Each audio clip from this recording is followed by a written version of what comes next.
दुनिया की मशहूर फैशन डिज़ाइनर और मुसन्निफ़ क्रिस्टा रोड्रिग्स ने कैंसर के मर्ज़ में मुब्तला होने के बाद अपने इंतकाल से पहले ये तहरीर लिखी है।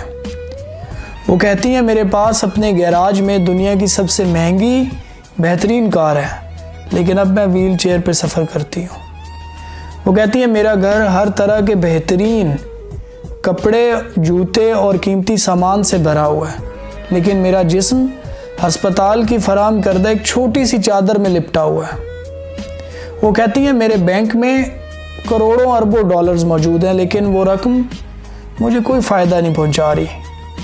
वो कहती हैं, मेरा घर महल की तरह है, लेकिन मैं अस्पताल में एक डबल साइज़ के बिस्तर में पड़ी हूँ।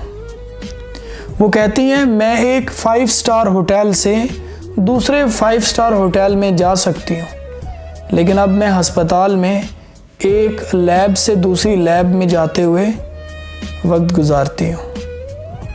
वो कहती हैं, मैंने सैकड़ों लोगों को ऑटोग्राफ दिए हैं, आज डॉक्टर का नोट मेरा ऑटोग्राफ है।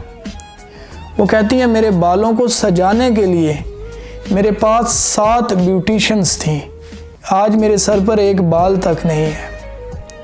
वो कहती हैं, निजी जेट पर मैं जहाँ चाहती हूँ उड़ सकती हूँ, लेकिन अब मुझे अस्पताल के बरामदे में जाने के लिए 2 अफराद की मदद की ज़रूरत होती है। अगरचे बहुत सारी खानों की मिकदार मौजूद है, लेकिन मेरी खुराक दिन में 2 गोलियां और रात को नमकीन पानी के चंद कतरे हैं।